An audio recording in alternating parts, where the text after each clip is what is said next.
Hey, Paul, as this team comes off, these first two matches, how good is it, I guess, for you to see the defense kind of keeping them off the board while you figure out who this team is, especially on the offensive end of things? Yeah, defense first. We can be in any game if we can keep the ball out of back of our goal. So I feel good about that, and still growing and learning defensively too. I don't think we've really gotten to the peak of what I think we can do defensively. Obviously, with Jen in the goal, it allows us to make some mistakes in front of her, but we hope that we make fewer and fewer, especially as our offense starts to kick in. Yeah, saw a lot of improvement from game one to game two with our offensive opportunities that we were creating were better opportunities, better chances, good looks, near misses, making the goalkeeper make great saves, which she did. So those are all positives. And we talk about offensive players, goal scorers are streaky. Kind of like basketball player scorers can be streaky. And I think once we feel the back of the net once, I think we'll start scoring hopefully buckets of goals. And having Jen back there, I mean, and just what she brings to the team, how vital is she, especially early on in the season here? Well, it's really big. It's a huge advantage that we have of having a veteran leader goalkeeper with kind of the COVID season that we're in and the uniqueness of jumping right out of practice into Big 12 competition and having a lot of youth in front of her. So, yeah, we've got a big advantage of having someone like her in that position. Thanks, Paul. Yep. Jerry. Paul, when you were recruiting Jen, what did you see in her, and maybe could you talk about just maybe how she's grown, how she's developed? I mean, 'cause she was really good as a freshman, but just maybe how much better she's gotten. Yeah, I mean, through the recruiting process, we felt like a pretty big leap, just from a talent perspective.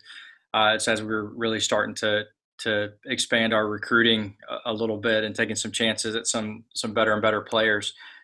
We knew that Jen was going to be somebody that was going to make an impact right away if we could get her to commit.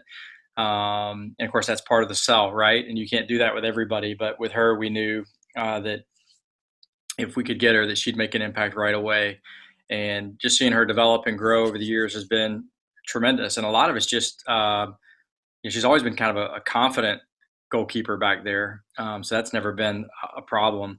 But I think just seeing her mature as a leader back there and being able to lead with her voice has been probably the best growth we've seen out of her through her last few years here. JMO. Hey, Paul, hard to argue with the results, but what can you do or what are you doing to try to get the offense kick-started? Yeah, we're repping it out. We're just creating situations in training where we feel like we can not only be successful but be realistic with our success and create situations that we think they're going to see during a match and try to rep that out and try to just really some of training. The beginning of training yesterday was goal players going to goal without a goalkeeper. And let's just feel the back of the net. Let's have some success and then add a goalkeeper and then kind of progress through that. So it's really just repetitions and continuing to encourage them and give them that belief that they're gonna find success at some point, and it'll happen. And the great thing is, as an attacking player, you feel more pressure if you're giving up a lot of goals because you feel like you're not able to produce enough. But the fact that our defense has really stepped up and kept the ball out of the back of the net, it allows a little less pressure on the offensive players. But I know they're starting to feel it a little bit. Jerry. Thanks. Paul, just getting points against those first two opponents, I mean, does it put you right in the Big 12 hunt knowing that, I mean, that's two of the top three teams preseason wise? Yeah, those are great results, especially with our young team. And I hate to keep saying young team because it's not an excuse. If anything, I'm more just proud of how mature this young team actually is and how they're playing up to the level of really the top, like you said, two of the top teams in our conference preseason, being able to step up to that challenge. So I think it does. It puts us in the race for sure. We know that I think JMO and I talked about it earlier this week, but we know we can't finish with all ties and have 9 points and win a conference championship. We're going to have to get a victory here sooner, not sooner than later, but we're going to have to get some victories on the board. But I'm encouraged by where we are and how we're trending. even after just two weeks. How we're trending into our third match, I feel really good about that. And we know there'll be some bumps along the road. We just hope that we're the team that we think that we are, that can weather the storm a bit and come out with the results that we need to win this Big 12 championship this year. In Iowa State, what do you see from them? Jen talked about y'all usually have battles with them, but what do you see from this year's team? They've got a new coach who, I've got a ton of respect for. He led Bowling Green to just a ton of MAC championships and does a great job building teams, does a great job of getting teams to buy in and players to buy in, has a ton of respect from his players. And I know even early on being there, he's already creating a culture there of success. They took Oklahoma State, which was Big 12 champions last year, to the wire, really losing on a penalty kick.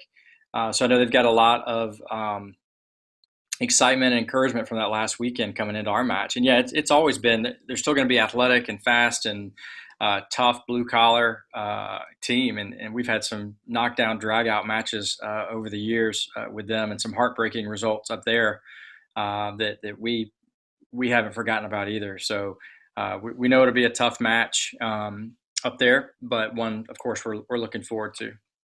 I know y'all had the travel situation this past week, traveling for the first time with the protocols and everything. What was that like? And I guess even a new scenario this week going through the airport.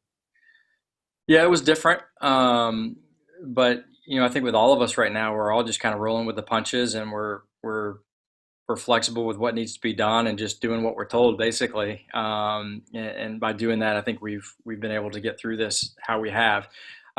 The newness of going through an airport, probably most, if not all of us on this team have not been in an airport since prior to March. So just some different protocols of things we're doing, going through security and what we're doing while we're in the airport. And, we've got our bags of, hand sanitizer and our N95 masks that we're going to wear. So we're doing everything we can. But again, it's almost become the normal now of, hey, what is it we need to do? Okay, we'll do that, and it'll give us the best opportunity to play some soccer games.